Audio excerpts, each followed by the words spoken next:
Olá! Começa agora mais uma edição do Indaiá Notícias, o telejornal que vai trazer para você tudo o que acontece na nossa cidade. E na edição de hoje você vai ver: rodoviária ganha nova pintura e reforma de banheiros. Projeto Consumo Consciente integra material escolar. Carros com airbag viram tema de série sobre o Maio Amarelo. Isso tudo você assiste agora no Indaiá Notícias. No domingo, o motorista perdeu o controle do carro e foi parar dentro do Parque Ecológico, perto da Rua 80. E hoje, quem passou próximo a esse local viu uma cena muito parecida. Quem passou hoje, depois da hora do almoço, pela Avenida Engenheiro Fábio Roberto Barnabé, na Ponte Nova da Rua 58, se deparou com uma situação diferente. Um Palio prata com placa de São Paulo estava perto do córrego Barnabé com um teto amassado. A distância da rua até onde o carro estava era grande, por isso a suspeita é que tenha acontecido um capotamento. O motorista não estava no local e não foi encontrado. Até agora, nenhum boletim de ocorrência foi registrado e o carro não foi removido. Aconteceu hoje, por volta das 7 horas da manhã, mais um acidente na rodovia João Secom, que liga Indaiatuba à cidade de Elias Fausto. De acordo com policiais militares que atenderam a ocorrência, um carro não conseguiu fazer a curva e bateu de frente com um Corsa que vinha na direção contrária. O acidente deixou 2 feridos. Um deles era uma mulher que ficou presa nas ferragens e foi encaminhada ao pronto-socorro do Hospital Augusto de Oliveira Camargo. A outra vítima, um homem, foi encaminhado ao Hospital de Elias Fausto com ferimentos leves. Essa é a segunda ocorrência registrada na rodovia João Secom em menos de uma semana. No último dia 22, uma colisão envolvendo um carro e uma moto deixou uma pessoa gravemente ferida. Quem costuma passar pela rodoviária da cidade vai perceber que ela está sendo repaginada. Esse processo vai durar 2 meses. O terminal rodoviário de Indaiatuba completou 30 anos em 2013. Por lá operam 7 empresas, sendo 5 interestaduais, uma intermunicipal e uma municipal. Atualmente, o terminal passa por uma reforma e a previsão de conclusão da obra é de 2 meses. Na verdade, é uma manutenção, uma reforma ligada mais com manutenção, de melhorar as condições de uso. Então, nós estamos fazendo toda uma pintura nova, estamos fazendo a manutenção na parte elétrica, na parte hidráulica e também uma manutenção completa nos banheiros. Então, o intuito da reforma, em linhas gerais, é melhorar a condição de uso para as pessoas que passam por aqui. A rodoviária já havia passado por reforma em 2012 para a criação de um novo corredor de passagem dos ônibus de transporte urbano, que trouxe melhora no trânsito ao redor do terminal e supriu o crescente número de pessoas que passam por lá. São os números passados pela administração da rodoviária, em torno de 7.000 pessoas por dia.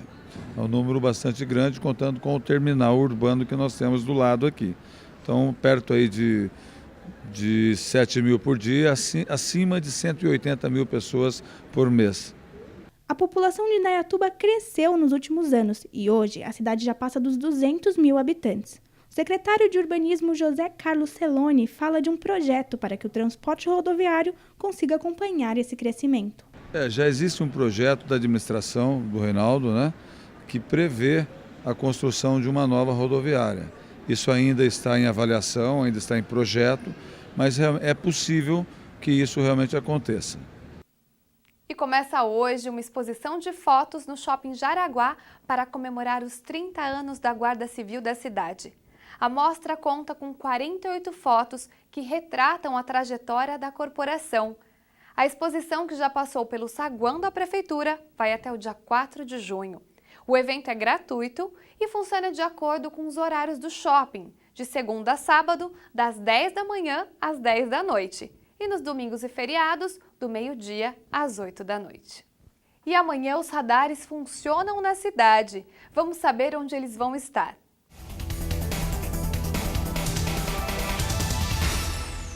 Nessa terça-feira, os radares vão estar na Avenida Francisco de Paula Leite, altura do número 3093, e Avenida Presidente Vargas, cruzamento com a Rua Duília Zope Garcia. O horário de operação é das 6h30 da manhã às 11 horas. Já das 11h30 da manhã às 3h30 da tarde, a fiscalização acontece na Avenida Engenheiro Fábio Roberto Barnabé, altura do número 5422, e na Avenida Presidente Vargas, altura do número 2351. No final do dia, das 4 da tarde às 8 da noite, os radares estarão na Avenida Engenheiro Fábio Roberto Barnabé, altura do número 3981, e Avenida Visconde de Indaiatuba, próximo ao Ginásio Municipal de Esportes. E no próximo bloco você confere. Projeto Saber Consumir passa a integrar material didático da Rede Municipal de Ensino.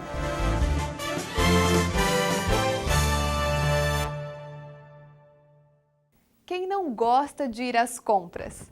Entretanto, comprar compulsivamente pode se tornar um problema muito sério. E saber entender essa diferença virou o objetivo de um projeto entre a Secretaria da Educação e o PROCON.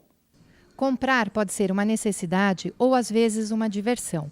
Uma pesquisa realizada pelo Serviço de Proteção ao Crédito do Brasil indica que 85% dos brasileiros consomem por impulso. Por isso, o PROCON e a Secretaria de Educação de Indaiatuba estabeleceram parceria no projeto Saber Consumir, que trata do consumo sustentável e passa a fazer parte do material didático dos terceiros anos da Rede Municipal de Ensino. A intenção é educar as pessoas desde a infância ao consumo consciente. A secretária de Educação conta como surgiu a preocupação com o consumo exagerado das pessoas. Então, a rede municipal recebeu, o mês passado, finzinho do mês, a equipe do PROCON para uma capacitação para os coordenadores das escolas. Então, os coordenadores ouviram a respeito do projeto, né, Saber Consumir, receberam um material que trata desse projeto e nós temos 28 escolas envolvidas nesse projeto. Ao todo, são 10 mil alunos, em torno de 10 mil alunos. Mas nós vamos focar com esse projeto, principalmente, os alunos de terceiro ano. Então, nós temos em torno de 2.500 alunos no terceiro ano e os alunos da EJA, da Educação de Jovens e Adultos. Então, a proposta é trazer para a sala de aula ações e questões para proporcionar uma reflexão a respeito do consumo exagerado. Então, nós achamos importantíssimo esse projeto para a rede, porque precisamos conscientizar as crianças da importância do saber consumir com sustentabilidade, com qualidade, não é? Quantos de nós não compramos alguma coisa que não precisávamos e depois da compra que fomos refletir? Então, a ideia é trazer essa reflexão antes. E na escola, com o professor, com o material adequado, com um projeto adequado, temos certeza que vamos atingir não só as crianças, mas também os professores e a comunidade como um todo. O projeto Saber Consumir, ele vem ao encontro de formarmos crianças mais conscientes para a sociedade moderna. Hoje a aula ela foi voltada extremamente ao concreto. Então, eu apresentei vídeos que trabalham valores, trouxe panfletos com uma aula prévia, onde nós abordamos as ofertas, onde nós abordamos produtos que são necessários e produtos que nos despertam desejo. Encaminhamos para casa para que eles discutissem com os pais o que realmente os pais achavam que eram produtos necessários, o que eram produtos que simplesmente poderiam passar sem na compra. Montamos esse cartaz na sala de aula de uma maneira que todos socializassem o que as famílias pensaram a respeito do panfleto. E, para fechar a aula de hoje, eu montei a árvore do saber, onde o pai, numa frase ou numa palavra, ele fechou com a resposta: o que é saber consumir na sociedade moderna? A psicopedagoga Maria Bernadette Scachetti explica que a compra exagerada é considerada uma doença. O consumo compulsivo é considerado uma doença, porque atrás desse hábito de comer demais, de comprar demais, de limpar demais, existe aí alguma coisa a ser pesquisada. Existe um descontrole, um desequilíbrio emocional que precisa ser pesquisado, né? E o interessante é a gente observar que, muitas vezes, Os pais que amam demais os seus filhos também aprendem ou ensinam essas crianças a comprar demais. Os pais, às vezes, compram antes da criança pedir. E uma outra coisa importante, que sem querer os pais meio que estimulam a criança a comer porque está tristinho. Toma esse chocolate, meu filho, você está tão tristinho, né? E o que a criança vai meio que aprendendo emocionalmente? Que para ela ficar melhor, ela precisa comer. Para ela diminuir a tristezinha dela, a ansiedade dela, ela precisa comprar. E isso chega até o adulto. Mas o consumo exagerado é, sim, uma patologia. Precisa ser pesquisado e cuidado. A área da saúde está ganhando reforços. Há algumas unidades básicas aqui da cidade estão sendo reformadas e outra está sendo construída para atender ao crescimento da população. As unidades básicas de saúde entram em uma nova fase das obras. Localizada na SECAP, a UBS 2 já está na fase de finalização da laje. A obra, iniciada em janeiro, foi necessária porque o prédio antigo não comportava mais o atendimento prestado e estará pronta em novembro. A unidade de Itaici já está preparada para receber o telhado com a laje totalmente pronta. Iniciada em dezembro de 2013, a obra deve terminar no mês de julho e vai atender a população da região em um novo prédio de aproximadamente 408 metros. Já a unidade de saúde 7, do Jardim Morada do Sol, está com a fundação pronta. A ampliação do prédio começou em março e vai abrigar 5 novos consultórios, incluindo de pediatria. E agora um recado importante. A FIEC realiza no próximo dia 31 a campanha de doação de sangue em parceria com o Hemocentro de Campinas.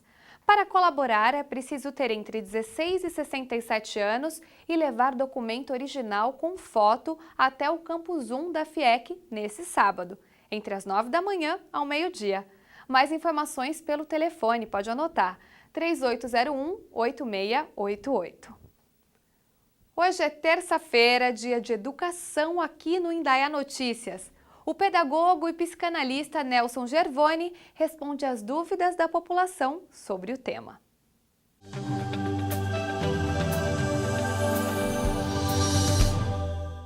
Olá, sou Nelson Gervoni, pedagogo e psicanalista. E nós estamos aqui para responder algumas perguntas de pais e professores, perguntas sobre educação e relacionamento com os filhos. E eu tenho aqui a pergunta do Fernando Kleber.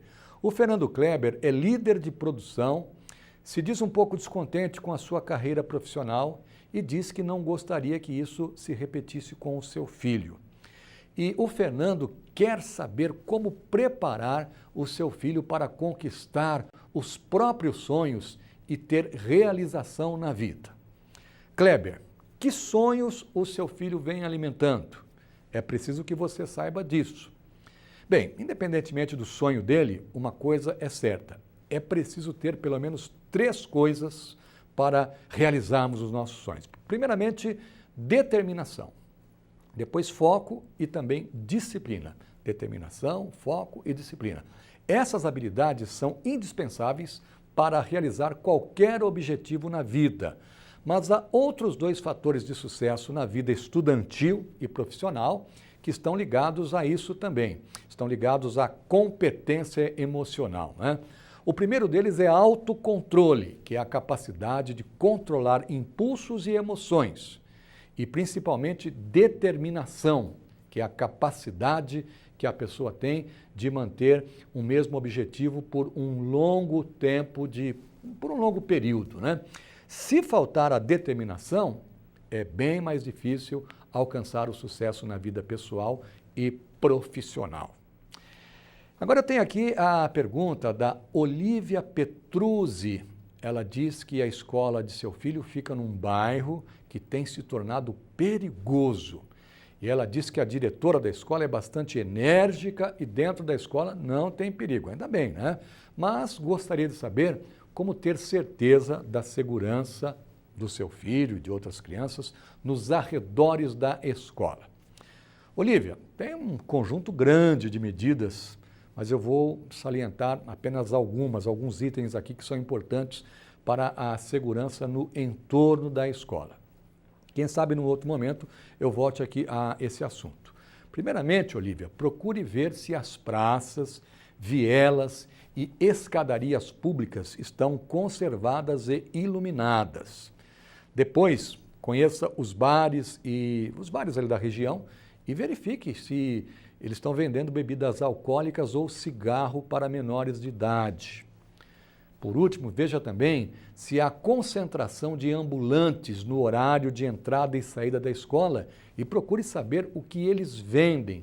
Se você perceber aí que falta fiscalização, falta conservação ou outro serviço, vá à prefeitura, vá à CPFL, à Câmara dos Vereadores, ou seja, vá, procure, faça valer os seus direitos de cidadã. E mais importante, converse bastante com seu filho sobre esse assunto, procurando conscientizá-lo.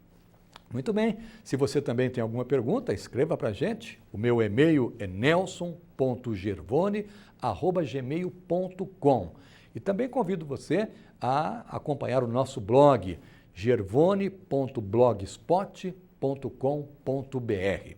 Até a próxima! A alternativa para quem saiu hoje cedo foi se agasalhar. A temperatura caiu e promete continuar baixa durante a semana. Vamos então conferir a previsão do tempo.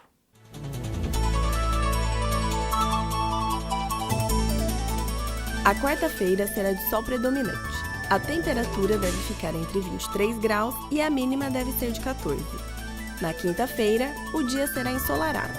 A máxima é de 24 graus e a mínima de 12. Já na sexta-feira, a previsão é de tempo nublado. A temperatura fica com a máxima de 25 graus e a mínima de 12. E no próximo bloco você confere. Série do Maio Amarelo explica como se portar em carros com airbag. Fique por aí que a gente volta já.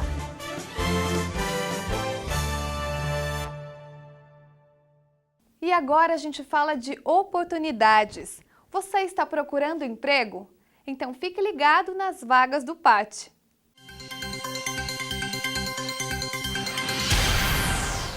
As vagas disponíveis no posto de atendimento ao trabalhador de Indaiatuba são auxiliar de compras, auxiliar de cozinha, auxiliar de encanador, auxiliar de limpeza, auxiliar mecânico de automóveis, cozinheiro, garçom, mecânico de automóvel, mensageiro, motorista carreteiro, motorista de caminhão, oficial de serviços gerais, operador de empilhadeira, padeiro, polidor de automóveis, promotor de vendas e vendedor. Os interessados devem levar RG, CPF, PIS e carteira de trabalho original ao PAT de Indaiatuba, que fica na rua Jacob Lira, 344, Parque das Nações. Mais informações pelo telefone 3894-3363 ou 3894-3389. E chegamos agora no momento da nossa série sobre o Maio Amarelo. Nós já falamos dos pedestres, das motos e bicicletas, das vagas preferenciais e hoje, a última reportagem, o assunto será o airbag, que se tornou um item obrigatório nos veículos de fábrica a partir desse ano. Segundo o levantamento feito pelo Observatório Nacional de Segurança Viária, o trânsito já mata mais que as armas de fogo no país. Por isso, o comportamento correto das pessoas reflete na maior segurança, tanto para os ocupantes dos veículos como para os pedestres. E um dos equipamentos responsáveis por essa maior segurança é o airbag, que desde janeiro de 2014 deve ser item obrigatório dos veículos que saem de fábrica. Nós temos dois grandes grupos de fatores de risco que influenciam no acidente, né? A gente tem aqueles fatores de risco que influenciam no acontecimento do acidente, tem aquele outro grupo de fatores de risco que influenciam na gravidade das lesões. E aí que o airbag se insere, ou seja, ele não evita que o acidente aconteça, mas ele reduz a gravidade das lesões caso aconteça, assim como o cinto de segurança e o capacete, por exemplo. Todos os veículos nacionais fabricados a partir do início desse ano têm como obrigatoriedade o airbag dentro do seu conjunto de equipamentos obrigatórios. É muito comum colocarmos alguns objetos no colo do passageiro, Mas esse costume representa um risco grande no momento de acionamento do airbag. As pessoas que têm costume de transportar carga, né, a gente chama de carga todo aquele objeto que é transportado, que não seja pessoa, né, no colo. Então isso com o airbag pode ser muito mais prejudicial. Em caso de acidente, quando não existe o airbag, né, um bolo, por exemplo, de aniversário é projetado contra o para-brisa. No caso do airbag, a projeção é o contrária. Então o acionamento do airbag faz tudo aquilo que estiver solto no colo da pessoa, como o bolo de aniversário, por exemplo, ser projetado contra a pessoa. E aí você acaba reduzindo a efetividade do airbag em situações como essa. Outra coisa que é bom lembrar, o airbag não substitui o cinto de segurança. Ele é um equipamento que funciona de forma complementar ao cinto de segurança. A legislação para veículos com apenas 2 lugares permite o transporte de criança no banco da frente, utilizando a cadeirinha. Nesses casos, o airbag do passageiro precisa ser desativado. Algumas situações, a legislação permite o transporte de crianças no banco da frente, né, utilizando a cadeirinha. Por exemplo, os veículos que só têm 2 lugares. A legislação permite que você transporte a criança no banco da frente utilizando a cadeirinha. Nesses casos, o airbag do passageiro precisa ser desligado. O acionamento do airbag, quando você tem um dispositivo de retenção de crianças, que é uma cadeirinha, um assento elevatório ou coisa nesse sentido, provocam uma gravidade na lesão e não uma amenização no impacto. O airbag é sem dúvida um equipamento que colabora bastante para a segurança viária. O airbag realmente é um elemento que colabora muito para a segurança viária, tanto que a grande luta pelo observatório, uma das bandeiras do observatório foi que essa obrigatoriedade se tornasse efetiva no país, como efetivamente aconteceu. Os veículos que foram fabricados antes da vigência da lei não têm essa obrigatoriedade e é alguma coisa no mesmo sentido do que foi feito com o cinto de segurança, né? Então você tem uma linha de corte dos veículos que foram fabricados antes ou depois da vigência da lei. Aqueles que foram fabricados antes não precisam fazer nenhum tipo de adaptação e ao longo do tempo, com a própria renovação da frota, esses veículos vão saindo de mercado e vão ficando só os veículos com mais itens de segurança. Com a falta de chuvas, falta também água nos reservatórios. Uma das alternativas encontradas pelo SAI para amenizar esse problema foi o represamento do rio Capivari-Mirim. Uma barragem está sendo construída numa área limpa, que depois será inundada. A chuva dos últimos dias ajudou a formar um espelho d'água de 75 mil metros quadrados. A expectativa é armazenar 50 milhões de litros que vão garantir o abastecimento de água à população de Indaiatuba neste período de estiagem. E chega ao fim mais uma edição do Indaiá Notícias. Obrigada pela sua companhia e nos vemos amanhã com mais notícias da nossa cidade. Até lá!